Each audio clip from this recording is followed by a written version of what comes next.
Baik, bismillahirrahmanirrahim. Assalamualaikum warahmatullahi wabarakatuh. Sebelumnya, izinkan saya untuk memperkenalkan diri. Saya perwakilan dari Divisi Keilmuan. Di sini saya akan mencoba untuk menjelaskan bagaimana cara membaca grafik. Sebelumnya, grafik ini merupakan suatu metode yang sederhana dan cepat untuk memperoleh data, baik itu berupa entalpi dan sifat-sifat yang lain dari suatu unsur. Nah, di sini saya akan mencoba menjelaskan bagaimana cara membaca grafik humidity. Baik, langsung saja. Di sini saya mempunyai grafik humidity atau yang biasa disebut dengan psychometric chart. Nah, kita langsung saja ya teman-teman.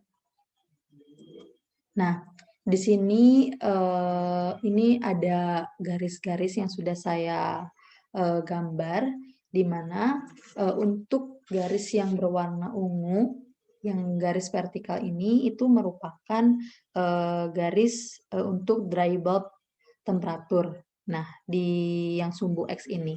Jadi, di sumbu X ini, dan kemudian jika kita memplotkan garis ke atas, vertikal, itu merupakan dry bulb temperatur.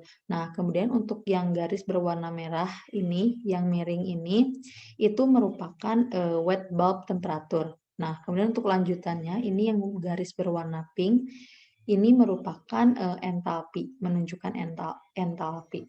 Nah, kemudian untuk garis yang berwarna oranye ini, yang garis lurus ini merupakan untuk ke samping kanan, ini merupakan specific humidity.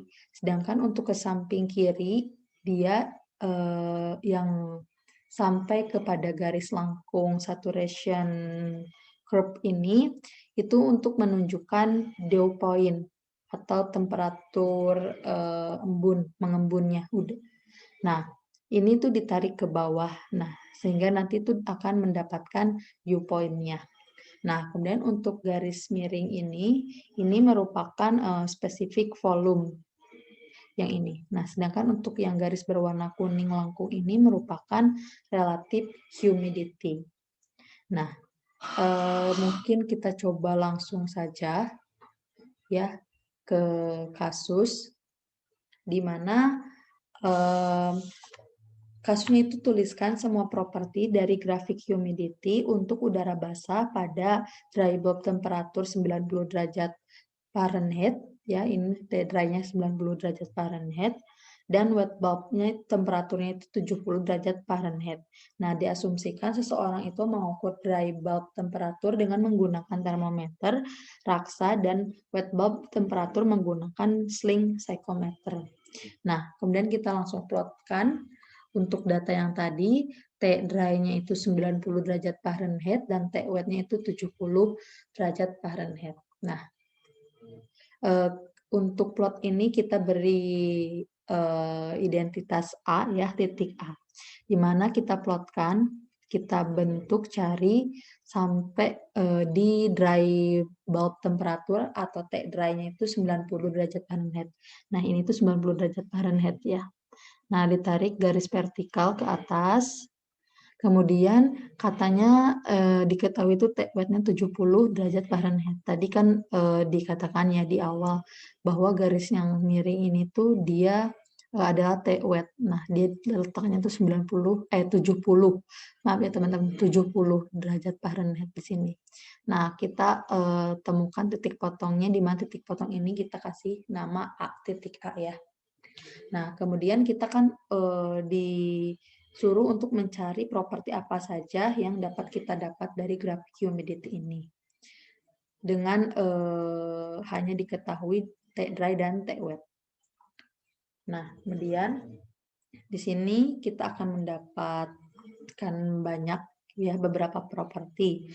Nah, pertama dari T dry 90 derajat dan T wet 70 derajat Fahrenheit itu kita akan mendapatkan entalpi ya. Pertama kita akan mencari entalpi karena dia merupakan garis terusan dari T wet. Nah, ini kan entalpi, ini itu sebenarnya bukan entalpi yang sebenarnya. Entalpi yang sebenarnya itu sebenarnya entalpi yang kita peroleh ini, di mana saya membacanya itu sekitar 34,1 BTU per LB of dry air, ya udara kering. Nah, sebenarnya yang, entalpi itu dia dikurangi dengan entalpi deviasi, di mana entalpi deviasi itu ini nih, garis yang, melengkung ini. Nah, yang ini seperti 0,06 BTU, 0,08 BTU. Nah, di mana titik A ini dia terletak di antara entalpi deviasi 0,1 BTU dengan 0,2 BTU. Nah, maka titik A ini kita peroleh deviasinya itu dengan cara interpolasi. Ataupun mungkin teman-teman bisa mengira-ngira ya, tapi kalau bisa itu pakai interpolasi. Nah, diperoleh aku ini hitung kira-kira dapatnya 0,18 ya. Maka entalpi yang sesungguhnya itu 34,1 dikurangi dengan yang deviasi sebesar 0,18 sehingga diperoleh entalpi sesungguhnya itu 33,92 BTU per LB dry air. Nah, kemudian kita akan mencari spesifik volume. Kita tarik garis dari titik A itu ke kanan, ke sebelah kanan. Nah, ke sini. Ini merupakan spesifik, oh maaf, ini spesifik humidity ya teman-teman. Yang ini tuh, dari titik A ke kanan itu memperoleh spesifik humidity. Nah, di sini aku dapatnya sekitar 0,0112 ya di titik ini tuh. Di garis ini tuh 0,0112. LBH2O per LB dry air. Kemudian dari titik ini ditarik ke kanan bertepatan ya, tinggal ditarik garis lurus dari specific humidity itu ke kanan sampai ke saturation curve. Nah, ini tuh kita akan memperoleh suhu DEU-nya, TDEU-nya, di mana kita tarik garis ke bawah ya, ke sumbu X, dia memperoleh TDEU sebesar 60 derajat Fahrenheit. Nah, kemudian di sini ada garis lengkung nih, yang ini. Yang lengkung-lengkung ini merupakan relative humidity, di mana titik A ini terletak di antara relative humidity antara 40% dan juga 30%.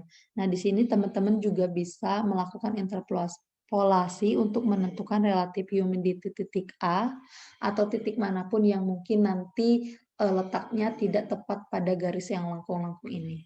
Nah, setelah saya hitung, mungkin bisa dikira-kira juga karena ini mendekati ke 40 ya, 40%, maka aku dapatnya ini sekitar 37% ya untuk relative humidity di titik A ini. Kemudian di sini yang terakhir kita akan mencari spesifik volume. Ya, jadi ingat teman-teman kalau yang samping ini itu merupakan spesifik humidity, sedangkan garis yang menyamping ini, yang miring ini merupakan spesifik volume. Di mana titik A ini itu terletak di antara spesifik volume 14 dengan spesifik volume ini 14,5. Jadi ini juga dilakukan interpolasi dan di sini aku dapat di titik A itu spesifik volumenya sekitar 14,1 kubik feet per LB dry air. Mungkin segitu aja teman-teman dari saya. Mohon maaf apabila ada kesalahan. Semoga bermanfaat. Terima kasih. Wassalamualaikum warahmatullahi wabarakatuh.